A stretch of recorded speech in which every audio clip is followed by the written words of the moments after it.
اسلامی عقائد میں سے نا ایک بنیادی عقیدہ آخرت ہے۔ جن چیزوں پر انسان ساری زندگی اعمال کرتا ہے وہ چیزیں ہوتی ہیں جو اس کے عقیدے میں شامل ہوتی ہیں۔ عقیدہ جس طرح کا ہوتا ہے اسی طرح کا انسان عمل کرتا ہے۔ جو اس کی سوچیں ہوتی ہیں، جو افکار ہوتے ہیں، اسی طرح اپنے شب و روز گزارتا ہے۔ جن لوگوں کا عقیدہ آخرت مضبوط ہوتا ہے نا کہ ہم نے اللہ کی بارگاہ میں کھڑے ہونا ہے، ہم نے اس کی بارگاہ میں جا کے اپنے اعمال کا حساب دینا ہے، عقیدہ آخرت مضبوط ہو تو لازمی طور پر اعمال سنور جاتے ہیں۔ انسان جواب دہی کے تصور کے ساتھ اپنے معاملات زندگی کو بار بار صحیح کرنے کی کوشش کرتا ہے۔ عقیدہ آخرت اسلامی عقائد میں بنیادی فکر کا عقیدہ ہے، اساس ہے عقائد کی۔ اگر کسی شخص کا یہ خیال ہو جائے کہ میں بس یہی زندگی ہے، کھا لو پی لو موج کرو، تو ظاہر ہے وہ فنا کا نام جب رکھ لے گا زندگی کو اور وہ دوبارہ اٹھنے کا قائل ہی نہیں ہوگا تو وہ تو کسی قانون کا پابند ہی نہیں رہے گا، وہ تو کسی چیز کی پابندی نہیں کرے گا، کسی چیز سے پرہیز نہیں کرے گا، من چاہی زندگی گزارے گا۔ عقیدہ آخرت، اللہ کی بارگاہ میں کھڑا ہونے کا تصور، یہ انسان کو سوار دیتا ہے۔ یہ ایک ایسا مراقبہ ہے جو تزکیہ نفس کر دیتا ہے، انسان کا باطن سنور جاتا ہے، اخلاقیات میں تبدیلی آتی ہے۔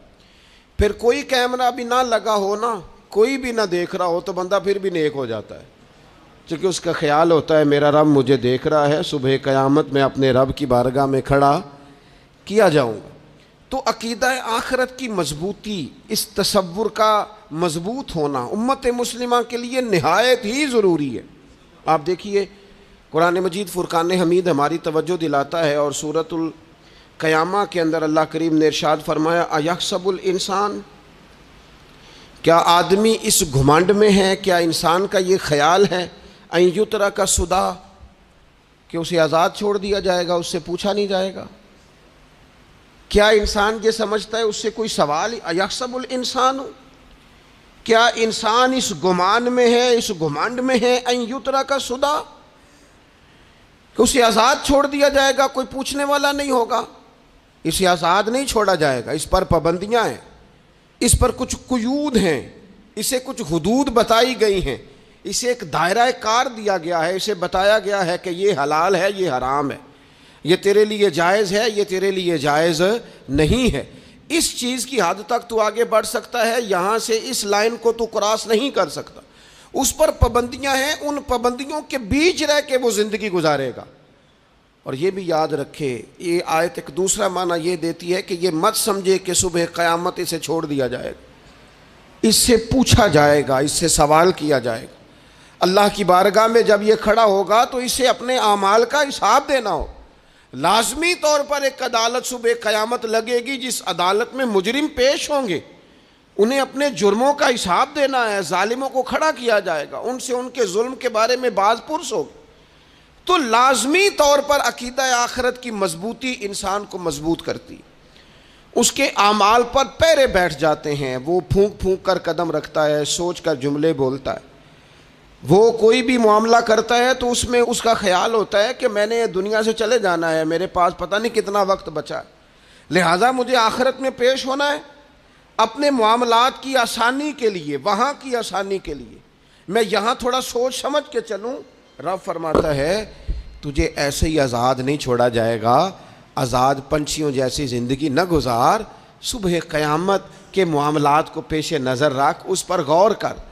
یہ تصور گھر کے باہر بھی پورا مضبوط ہونا چاہیے اور گھر کے اندر بھی پورا مضبوط ہونا چاہیے۔ انسان اپنے مالک سے ڈرے اور قیامت کے دن اس کی بارگاہ میں حاضری کا یقین رکھے، اور وہ یاد رکھے کہ یہاں جو کچھ، وہ دیکھے نا بچوں کو استاد پڑھاتا ہے، محنت کراتا ہے، اگر بچے نہیں پڑھتے تو ڈانٹتا بھی ہے، سمجھاتا بھی ہے، قائل بھی کرتا ہے، اور جب وہ آخری بات کرتا ہے تو پھر وہ پتہ کیا کہتا ہے؟ چلو ٹھیک ہے، اگر نہ پڑھو گے تو امتحان تو آنا ہی ہے نا، رزلٹ تو آنا ہے، پیپر میں بیٹھو گے نہیں آئے گا، فیل ہو جاؤ گے۔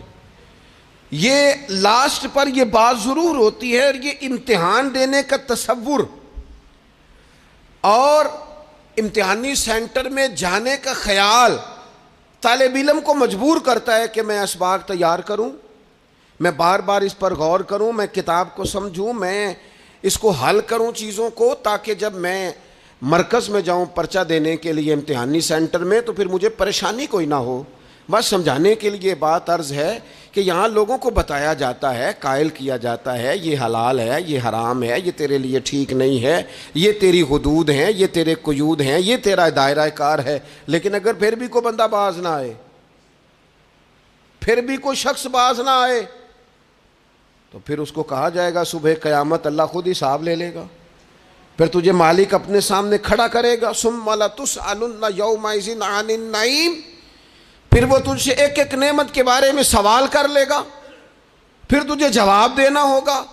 تو اس تصور کو اپنی زندگی میں لاگو کریں کہ ہم نے مرنا ہے، اللہ کی بارگاہ میں جان، اس تصور کو پوری طور پر طاری کریں اپنے ذہنوں میں۔ یہ جو رسمی سی بات ہے نا، پتہ نہیں کب چلے جانا ہے، جو جانے والے ہوتے ہیں ان کی کوئی تیاری بھی ہوتی ہے، جن کو پتہ ہوتا ہے نا وہ رمضان المبارک میں نا کئی دفعہ ایسا ہوتا ہے کہ ٹکٹیں نہیں مل رہی ہوتی ہیں اور عمرے کے ویزے لگ چکے ہوتے ہیں، تو ایجنٹ کہہ دیتے ہیں جانے والوں کو کہ تیاری رکھنا، کسی وقت بھی میرا فون آ جائے گا۔ تو لوگوں نے بیگ باندھ لیے ہوتے ہیں، سامان تیار کر لیا ہوتا ہے، سارے انتظامات کر کے رکھے، کیوں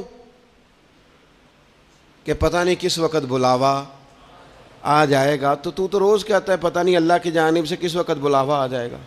پھر اپنی تیاری بھی تو یار کچھ بتانا، میں بھی بتاؤں آپ بھی بتائیں، پھر ہم اپنے آپ سے یہ بھی تو سوال کریں نا کہ جہاں اچانک جانا پڑے اس کے لیے تیاری ہوتی ہے، ہماری تیاری کیا ہے؟ اگر اچانک جانے پڑے اس کی بارگاہ میں کیا تیاری؟ روز دیکھ رہے ہیں نا، کچھ لوگ روڈ پہ چڑھے تھے پہنچ نہیں سکے، ہاسپٹل گئے تھے پہنچ نہیں سکے، کچھ لوگ کسی فیلڈ میں کام کر رہے تھے ڈگری نہیں مل سکی، جا ہی نہیں سکے، وقت آ گیا۔ تو اگر وہ ٹائم آ جاتا ہے اس کی بارگاہ میں حاضر ہونا پڑ جاتا ہے، تیاری کیا ہے؟ نبی پاک علیہ الصلوۃ والسلام گھر کے اندر اپنے گھر والوں کی تربیت کے لیے اور تعلیم امت کے لیے ایک دعا مانگتے تھے۔ حضرت عائشہ صدیقہ کہتی ہیں حضور دعا مانگتے تھے، مشکات میں موجود ہے۔ کیا دعا تھی؟ اللہم حاسبنی حسابا یسیرا، اے اللہ ذرا حساب آسان کر کے لینا۔ یہ حضور تعلیم امت کے لیے دعا مانگتے، اللہ حساب ذرا آسان کر کے لیجیے، مالک کرم فرمانا۔ تو حضرت عائشہ صدیقہ رضی اللہ تعالیٰ عنہ ارشاد فرماتی ہے، میں نے عرض کیا یا رسول اللہ صلی اللہ تعالیٰ علیہ وسلم یہ آسان حساب کا کیا مطلب ہے؟ تو حضور فرمانے لگے عائشہ آسان حساب کا مطلب یہ ہے کہ رب کریم بندے کے نامہ اعمال پر نظر ڈالے گا اور پھر اللہ تبارک و تعالیٰ اس سے درگزر فرما دے گا۔ یہ آسان حساب ہے، پتہ مالک کو ہے اس نے کیا کیا ہے، پر کریم ہے نا۔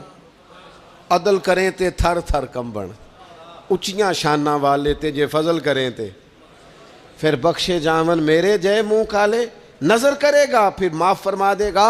اور حضور فرماتے عائشہ یاد رکھو جس سے اس نے حساب لیا وہ پھر بڑی مشکل میں آ جائے گا، اس کے لیے مشکل ہو۔ اللہم حاسبنی حسابا یسیرا، اے اللہ تو حساب ذرا آسان کر کے لینا، ذرا آسان کر کے۔ یہ تعلیم امت کے لیے کہ امت کے دل میں خیال پیدا ہو کہ حساب دینا ہے، تو نے حساب دینا ہے، تو نے اپنے مال کا حساب دینا ہے، تو نے اپنے لفظوں کا حساب دینا ہے، تو نے معاملات کا حساب دینا ہے۔ تو جس کرسی پہ بیٹھا ہے، تو کلرک ہے یا صدر ہے، تو نے اپنی اس نشست کا حساب دینا۔ تو استاد ہے یا پیر طریقت ہے، تو مؤذن ہے یا خطیب ہے، تو جو بھی ہے تو نے حساب دینا ہے۔ تجھے تیرے منصب کے بارے میں پوچھا جائے گا، تجھے تیرے عہدے کے بارے میں پوچھا جائے گا، تجھے اپنی ذمہ داریوں کے بارے میں حساب دینا، اللہ کی بارگاہ میں تمہیں جا کے بتانا ہے کہ تم نے کیا اعمال کی۔ اس تصور کو پکا کریں اپنی۔ یہ تصور کتنا کو پکا ہونا چاہیے، دنیا کیا ہے اور آخرت کیا ہے۔ ہمارے ہاں لوگوں نے بہت بڑا لمبا چوڑا دنیا کا تصور بنا لیا ہے، کار جہاں دراز ہے، لمبا تصور، دنیا داری کے لیے لمبی منصوبہ بندی، دور دور تک میں نے یہ کرنا ہے، پھر میں نے یہ کرنا ہے، پھر اس کے بعد انشاءاللہ یہ کر دینا۔ یہ تو آپ نے 300 سال کی پلاننگ بتا دی ہے، یہ تو 300 سال کی پلاننگ بتائی۔ کیا بتائیں تجھے اے باپ، کیا کار ہائے نمایاں کر گئے BA کیا, نوکر ہوئے, پینشن ملی, پھر مر گئے. زندگی تو اتنی سی ہے, اتنی لمبی منصوبہ بندی, اس میں آخرت کہاں ہے؟ اس میں اگر کسی مقام پر رب کی بارگاہ میں حاضر ہونا ہے تو وہ کہاں ہے؟ جو مرنے والے لوگ ہوتے ہیں ان کا تو جینا کچھ اور طرح کا ہوتا ہے, جن کو جانا ہوتا ہے ان کا رہنا تو کچھ اور طرح کا ہوتا ہے, جن کو کسی جگہ منتقل ہونا ہوتا ہے, جو عارضی مکانوں میں رہتے ہیں ان کا رہن سہن تو ذرا اور طرح کا ہوتا ہے. لیکن جو ہمارا انداز ہے, جو ہمارا رہن سہن ہے, جو ہمارا طریقہ کار ہے, وہ تو مستقل رہنے کا ہے. وہ تو لگتا ہے کہ کبھی چھوڑنے والے نہیں ہیں. اس میں تو کوئی ایسی چیز نظر نہیں آتی کہ جس میں ہم محسوس کریں کہ ہم نے چھوڑ کے جانا ہے. لیکن نبی پاک علیہ السلام نے جس دنیا کو ہم بہت بڑی دنیا سمجھتے ہیں, حضور نے اس کی مثال کیا دی؟ صحیح مسلم کی حدیث ہے. دیکھیں کتنا کھول کر اور کتنا آسان کر کے رسول پاک ہمیں بات سمجھاتے ہیں. دنیا کیا ہے, آخرت کیا ہے, یہ والی زندگی کیا ہے, آخرت کی زندگی کیا, بالکل کھول کر واضح کر کے نبی پاک علیہ الصلوۃ والسلام فرمانے لگے دنیا اور آخرت کی مثال اس طرح ہے جس طرح دریا بہ رہا ہو اور کوئی آدمی اس میں انگلی ڈبوئے, جتنا پانی اس کی انگلی کو لگ گیا یہ دنیا ہے, اور جو باقی ٹھاٹھے مارتا دریا پیچھے ہے, سمندر پیچھے ہے, وہ سارا آخرت ہے. یہ اتنی سی دنیا ہے, یہ صحیح مسلم میں موجود ہے. اتنی سی دنیا کے لیے اتنے پاپڑ بیلنا, اتنی سی دنیا کے لیے اتنے ظلم کرنا, اتنی سی دنیا کے لیے اتنے حق ضائع کرنا, اتنی سی دنیا کے لیے اتنے لوگوں کے دل توڑنا, اتنے حقوق پہ ڈھاکہ ڈالنا, اتنا جبر کرنا, لوگوں کا مال کھانا, لوگوں کو تکلیف دینا, عزتیں اچھالنا, اتنی سی دنیا کے لیے. حضور فرمانے لگے اتنی سی ہے یہ دنیا, جتنا انگلی کو پانی لگ گیا ہے وہ جنت, جو نری جنت نہیں خدا کا فضل ہے, جو اللہ کی عطا ہے اپنے بندوں کے لیے. میرے کریم فرمانے لگے اس جنت میں وہ نعمتیں ہیں نہ کسی آنکھ نے دیکھی, نہ کسی کان نے سنی, نہ تمہارے دل پر کبھی خیال ہی گزرا ہوگا کہ ہمارا رب ہمیں یہ جی عطا فرمانے والا ہے. تھوڑا سا نا 24 گھنٹوں میں کچھ ٹائم اپنی آخرت کے لیے, اپنے سارے معاملات کو مرتب کرتے ہوئے کچھ زندگی کے کام اپنی آخرت کے لیے. آپ یقین کریں بچوں سے لے کر بڑوں تک, ان پڑھ سے لے کر پڑھے لکھے تک, ہم نے جس کو اپنے مزاج کے مطابق کم فہم سمجھا اس سے لے کر دانشور تک دوڑ لگ گئی دنیا جمع کرنے کی. وہ ایک سوچ حضرت سلطان باہو رحمۃ اللہ علیہ فرمانے لگے, ہزاروں لوگ ان کی خدمت میں آیا کرتے تھے تو کہتے ہیں رب دا طالب کوئی نہیں ملیا, تے جو ملیا ہے طالب زردہ ہو. یہ تو دعا کرانے آئے ہیں کہ میرا کاروبار نہیں چلتا, یہ تو دعا کرانے آئے ہیں کہ جناب وہ میرا جو ہے وہ فلانا کیس سلجھ گیا. رب دا طالب کوئی نہ ملے. کوئی ایسا تو آتا جو کہتا میری اس سے ملاقات کرا دے, کوئی طریقہ بتائے مالک معرفت کیسے دیتا ہے. کوئی تو ایسا آتا جو کہتا کہ آؤ نہ کچھ باتیں درد کی کریں, کچھ عشق رسول کی تم کرو, کچھ محبت مصطفیٰ کی میں کروں. کچھ ایسے آتے جو کہتے آؤ نہ کوئی ذکر چھیڑے صدیق اکبر کا, کوئی بات کریں سیدنا فاروق اعظم کی, کچھ تذکرے ہو جائیں عثمان غنی کے, تھوڑی دیر ہو نہ جائے مولا علی کا تذکرہ. کچھ لوگ ہوتے نا ایسے جو اس طرح کے ہوتے, لیکن وہ ہر وقت دنیا داری, ہر وقت. اچھا کہیں اکتاتے بھی ہیں نا, تھک گئے کاروبار کر کر کے, کہیں اکتاتے بھی ہیں تو کرتے کیا ہیں, سیر کرنے چلے جاتے ہیں. میں جی بور ہو گیا ہوں کام کرتے کرتے, چلو میں اب ٹھنڈے علاقے میں چلتا ہوں. کبھی تو ایسا ہونا تو کہے میں نے بچوں کو بھی وقت دیا ہے, دوستوں کو بھی دیا ہے, یاروں کو بھی دیا ہے, صحت کو بھی دیا ہے, میں نے ٹائم اپنے شوق کو بھی دیا ہے, اب میں کسی کو ٹائم نہیں دوں گا, یہ چند گھنٹے میں صرف رب رسول کی بارگاہ میں حاضری دوں گا. تو ذرا جم کے قرآن پاک پڑھے, تو ذرا ذوق سے درود پاک پڑھے, تو ذرا شوق سے میرے محبوب کی نعت سنے, تو سارا زمانہ بھول جائے اور تو رج رج کے دعا مانگے اپنے رب کی بارگاہ میں, اپنی پریشانیاں عرض کرے, اپنے اندر کی کیفیت بیان کرے. دل جو سخت ہو گیا ہے, ذہن جو سخت ہو گیا ہے, جو طبیعت میں وہ نورانیت نہیں آ رہی, اس کی تو بات کرے. تو اپنے رب کی بارگاہ میں معافی کا سوال کرے، تو اس سے قیامت کے دن درگزر کرنے کے لیے عرض کرے، کچھ تو ایسا ٹائم نکلے۔ لیکن دوستو، ہم تو بالکل الجھتے ہی جا رہے ہیں۔ وہ معاملات زندگی ہیں کہ ختم ہی نہیں ہو رہے، شوق ہیں کہ ختم ہی نہیں ہو رہے، باتیں ہیں کہ بڑھتی چلی جا رہی ہیں۔ دور گزر گیا جب لوگ کہتے تھے کہ کوئی درود پاک بتائیں جس سے سرکار راضی ہو۔ ایک کی مسئلہ ہے، کام نہیں چلتا۔ ایک صاحب آئے، کام نہیں چلتا۔ میں نے کہا سورہ واقعہ پڑھا کریں۔ کہتے ہیں حضرت میں بڑی دیر سے پڑھ رہا ہوں۔ میں نے کہا چلیں کچھ صدقات دے کے دیکھ لیں۔ کہنے لگے بڑی دیر سے دے رہا ہوں۔ میں نے انہیں ایک اور وظیفہ بتایا، کہنے لگے یہ بھی مجھے کسی نے بتایا تھا، بڑی دیر سے کر رہا ہوں۔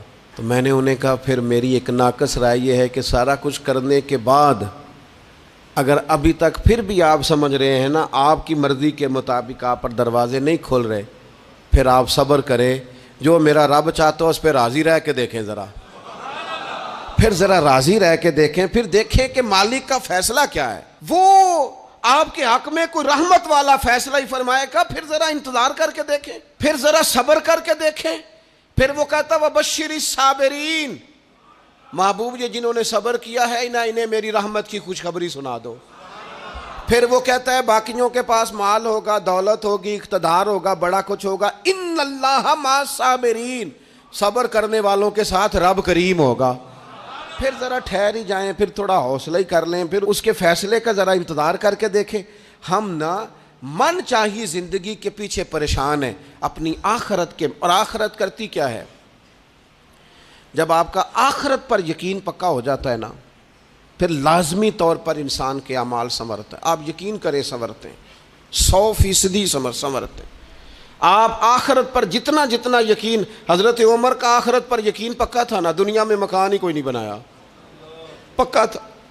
سیدنا مولا علی شیر خدا امیر المومنین بھی ہو گئے تو طامت پھر بھی پھٹی ہوئی تھی، پکا یقین تھا نا کہ اللہ نے ہمارے لیے آگے بڑی نعمتیں تیار کی ہوئی ہیں۔ حضور نے آ کے فرمایا تھا نا کہ عمر میں تیرا گھر دیکھ آیا ہوں جنت میں، یقین پکا تھا نا بڑا کچھ ملنے والا ہے۔ تو جن لوگوں کا پکا ہونا کہ میرا دیس میں گھر ہے، وہ پردیس میں بلڈنگیں نہیں بنایا کرتے، ان کو پتا تھا کہ ہمارے دیس میں گھر بنے ہوئے ہیں، لہٰذا یہاں وہ کسی پریشانی کا شکار۔ اور دوسرا، جب بندے کا آخرت پر یقین پکا ہو جاتا ہے نا، ایک بات آپ نے ضرور ذہن میں رکھنی ہے۔ ہمارے محدثین نے لکھا ہے جس بندے کا صرف دنیا داری میں جینے کا مزاج ہو جاتا ہے نا، وہ بزدل ہو جاتا ہے، اور جس کا خیال ہوتا ہے نا زندگی عارضی ہے، صبح قیامت دوبارہ اٹھوں گا، وہ بندہ بہادر ہو جاتا ہے۔ جس کا خیال ہے نا یہی کچھ ہے، کھا لو پی لو بس، یہ زندگی ختم ہو گئی تو ختم ہو گئی، مر گئے تو مر گئے، ختم ہو گئے، فنا ہو گئے، ان لوگوں کا مزاج بزدلانہ ہو جاتا ہے، جرت مند نہیں رہتے۔ اور جن کا یہ خیال ہوتا ہے نا مرنے کے بعد بھی اٹھنا ہے، ایک نئی زندگی اللہ عطا کرے گا، وہ لوگ پھر موت سے گھبراتے نہیں، انہیں مرنے سے ڈر نہیں لگتا۔ پھر موت کا لفظ کوئی بندہ سنا کہ انہیں بلیک میل نہیں کر سکتا، وہ بندے طاقتور ہو جاتے ہیں، باہمت ہو جاتے ہیں۔ حضرت جابر بن عبداللہ فرماتے ہیں، بخاری میں حدیث ہے، فرماتے ہیں ایک احد والے دن نا ایک صحابی کھجور کھا رہے تھے، تو کھجور کھاتے کھاتے انہوں نے نبی پاک صلی اللہ تعالیٰ علیہ وسلم کی خدمت میں عرض کی، حضور اگر میں آج شہید ہو جاؤں تو کہاں جاؤں گا؟ تو محبوب فرمانے لگے میرا رب اپنے فضل سے تجھے جنت عطا کرے گا۔ حضرت جابر ابن عبداللہ رضی اللہ تعالیٰ عنہ فرماتے ہیں اس بندے نے کیا کیا، اس نے نا کھجور جتنی کھا لی تھی کھا لی، باقی نکال دی منہ سے، تلوار لی، میدان میں گئے، شہید ہو گئے۔ سبق ہمیں کیا دیا؟ کہنے لگے جب مرتے ہی اللہ تعالیٰ جنت عطا کرے گا، پھر کھجور کھاتے کھاتے رہنے والی دیر بھی کیوں کرنی ہے؟ پھر چھوڑو، جنت میں جا کے اللہ کے دیے ہوئے انعام کھائیں گے۔ کھجور کھانے کی بھی دیر برداشت نہیں کی۔ یہ آخرت کا اجر، آخرت میں رب کی بارگاہ میں کھڑے ہونے کا تصور بندے کو طاقتور کر دیتا۔ وہ بزدل، اقبال کیا کہتے ہیں؟ اقبال کہتے ہیں موت کو سمجھے ہیں غافل اختتام میں زندگی، یہ ہے شام میں زندگی، پھر صبح دوام میں زندگی۔ اور حضرت بلے شاہ بھی بول پڑے، وہ کہنے لگے عرش فرشتے بانگاں ملیاں مکے پہ گیا شور، بلے شاہ آسا نہیں مرنا، یہ تے مر گیا ہی کوئی ہور، یہ تو کسی اور۔ پھر ایک اور درویش بولے، وہ کہنے لگے وارث شاہ او کدو مر دے، وارث شاہ او کدو مردے جنہ کیتیاں نیک کمائیاں نے، وہ تو اللہ کی بارگاہ میں انعام پاتے ہیں. ایک پل ہے موت، اس پل سے گزرتے ہیں، پھر رب کا فضل انہیں ملتا ہے. میں کئی دفعہ کہہ چکا ہوں، پھر کہتا ہوں، یہ جب بہت ٹینشن بن گئی نا، ڈپریشن بہت بڑھ گیا، کووڈ-19 کے دن تھے، کرونا کے، تو مجھے ایک سرکاری ادارے میں بلایا گیا جہاں اس عملے کو میں نے گفتگو کرنی تھی، اس عملے سے جو مریضوں کو دیکھ رہا تھا. کہنے لگے، مجھے وہاں کے جو ہیڈ تھے کہنے لگے پیر صاحب بڑا ڈپریشن بڑا ہے، لوگ ڈر رہے ہیں. وقتی طور پہ خوف بھی بڑا تھا. تو میں نے ایک صاحب سے وہاں کہا کہ اتنا خوف کس بات کا؟ کہنے لگے جی مجھے تو زیادہ ہجوم آ جائے تو میرا سانس نہیں نکلتا، تو قبر میں تو کھڑکی کوئی نہیں، تو تصور سوچ سوچ کے میں ڈرتا ہوں. تو میں نے کہا ڈاکٹر صاحب، ماں کے پیٹ میں جو رب آکسیجن دیتا ہے وہ قبر میں بھی دے گا. تو انہوں نے آپ کی طرح سبحان اللہ نہیں کی، کیونکہ وہ ڈاکٹر صاحب تھے نا. سیانے بندے کو سمجھانا بھی کافی سیانے بندے کا کام ہے، وہ زیادہ سیانے تھے. لیکن نا سوتے کو جگانا تو کام ہے، اور اگر جاگتے کو جگانا پڑ جائے تو بہت مشکل کام ہوتا ہے. وہ ڈاکٹر صاحب تھے. وہ کہنے لگے جی حضرت صاحب، وہ تو ماں سانس لیتی ہے تو وہ بچے کو جاتا ہے، وہ آکسیجن ماں کے سانس کی بنیاد پہ ملتی ہے، تو قبر میں وہ کیسے ہوگا؟ میں نے کہا چلیں ٹھیک ہے ڈاکٹر صاحب، آپ کی یہ دلیل بھی مان لیتے ہیں. وہ جو انڈے سے بچہ نکلتا ہے، وہ چاروں جانب کوئی سوراخ ہوتا ہے؟ ڈاکٹر صاحب نے قلم چھوڑ دیا، رکھ دیا. میں نے کہا چلو یہ بھی بتاؤ زندہ ہی نکلتا ہے؟ کہنے لگے بالکل. تو میں نے کہا سونا بھی نکلتا ہے؟ کہنے لگے بڑا ہی پیارا ہوتا ہے. میں نے کہا انشاءاللہ جب ہم قبروں سے نکلیں گے، مصطفیٰ کا صدقہ، یوم نحشر المتقین الی الرحمن وفدا، رب کہتا ہے تم جب نکلو گے نا قبروں سے، متقی مومن جب نکلیں گے تو رب کی بارگاہ میں مہمان بنا کر پیش کیے جائیں گے. اے رب دے پرونے ہون گے قیامت میں، وہ مہمان بنا کر پیش کیے جائیں گے اللہ کی بارگاہ، مہمان بنا کر. دوستو، قبر صرف دوزخ کا گڑھا نہیں ہے، دوزخ کا گڑھا بھی، لیکن اس کے لیے جس نے دنیا میں رہ کے صرف دنیا کٹھی کی، آخرت کے لیے جمع کچھ نہیں کیا، اور جس نے یہاں رہ کے وہاں کے لیے کوشش کی، صبح سے شام تک ڈرا کہیں میرا رب ناراض نہ ہو جائے، کہیں حضور کی بتائی ہوئی حدیں معاذ اللہ مجھ سے کراس نہ ہو جائے. جس نے محتاج زندگی گزاری، اس کی قبر گڑھا نہیں، کھڈا نہیں، بلکہ حضور فرماتے ہیں روضۃ من ریاض الجنہ، اس کی قبر تو باغ ہے، باغ.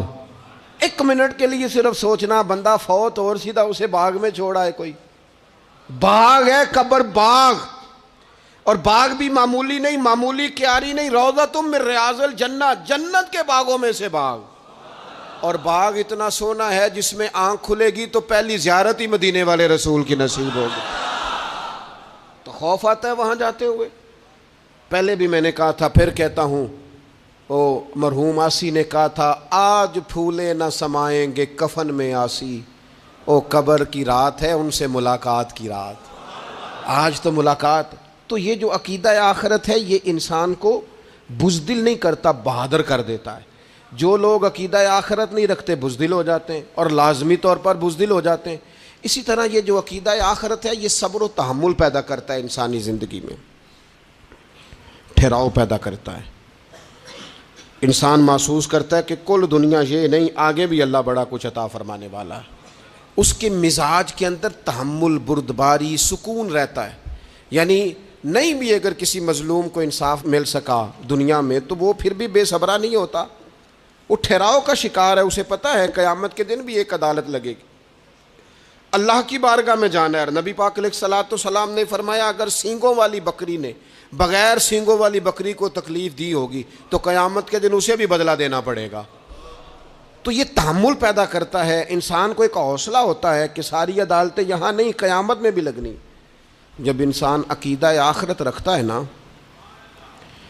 تو پھر اس کے لیے نا رب کے رستے میں خیرات کرنا بڑا آسان ہو جاتا ہے. پھر نہ وہ محسوس کرتا ہے کہ میں نے سارا کچھ یہاں کے لیے جمع نہیں کرنا، کچھ میں نے وہاں کے لیے بھی جمع کرنا ہے.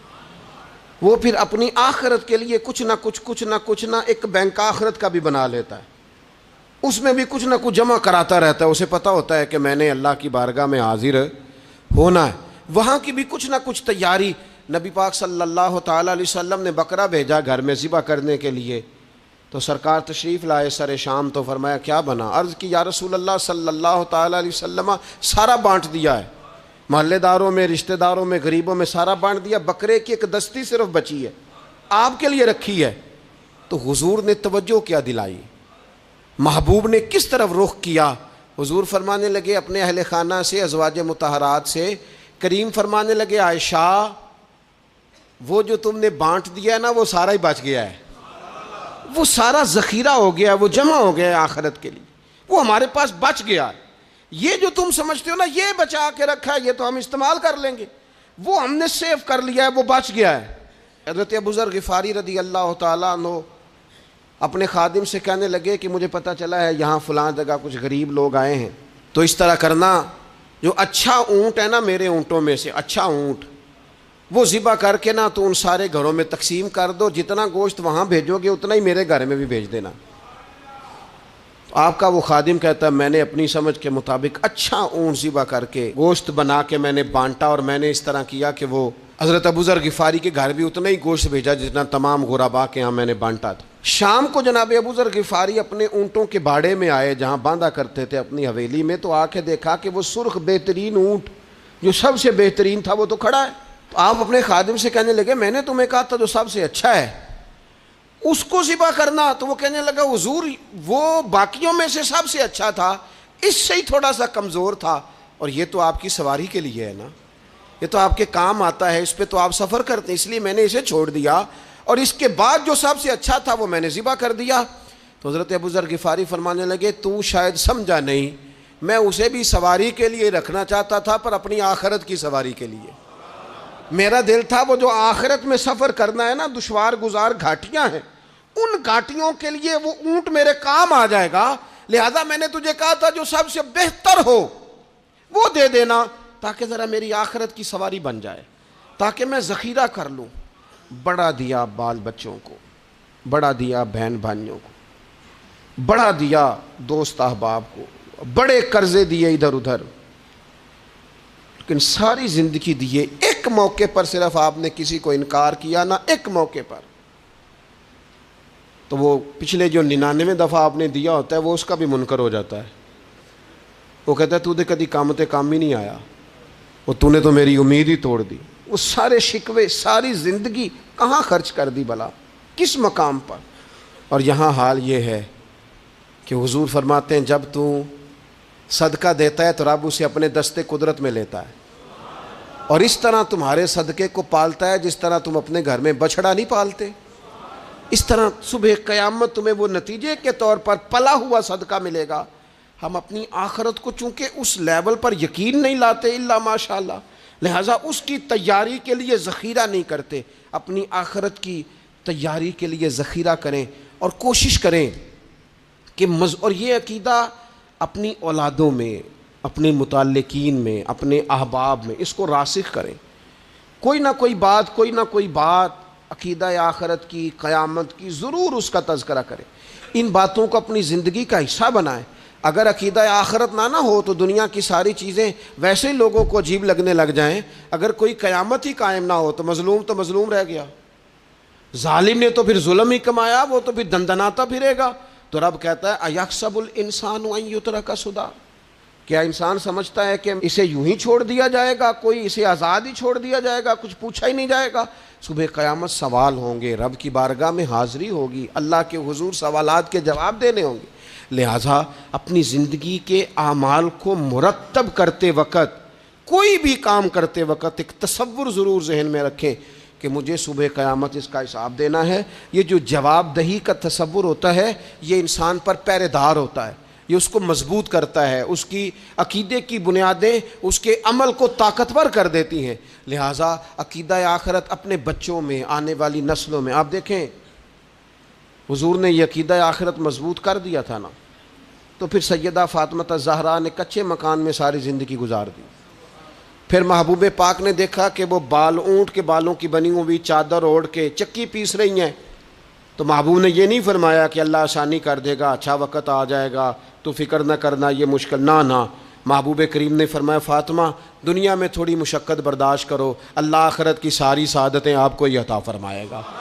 گویا کریم نے فرمایا آپ کو یوں ہی زندگی گزارنی ہے، یہی طرز رکھنی ہے، اسی طرح ہی آپ کو وقت گزارنا ہے۔ جو آرام کا وقت ہے وہ اللہ تعالیٰ جنت میں عطا کرے گا۔ عقیدہ آخرت کی مضبوطی تھوڑا سا، ہمارے ایک بڑے قریبی دوست تھے، بڑا میرا ان سے پیار تھا، 34.5 سال عمر، خود ہارٹ اسپیشلسٹ ڈاکٹر، لیکن یہ پچھلے ہفتے وہ مریضوں کو چیک کر کے نیچے آ کے دفتر میں بیٹھے ہیں۔ ایک تو لوگ کہتے ہیں نا ہسپتال پہنچ جاتا تو شاید بچ جاتا، تو ہاسپٹل کے اندر ہی تھے، اور ابھی چڑھتی جوانی، 34-35 سال عمر۔ لیکن کمال یہ تھا کہ میرے جیسے کئی لوگوں نے بھی آنسو اس لیے بہائے کہ اتنی چڑھتی جوانی میں اتنے خوبصورت ماحول کے اندر بھی انہوں نے مزاج خیر خواہی کا بنایا ہوا تھا، ہر شخص سے حسن کلام اور رب رسول کی طرف اپنا لگاؤ، نماز کی پابندی، جب بھی حال پوچھنا تو کہتے تھے اللہ اور اس کے رسول کا فضل ہے۔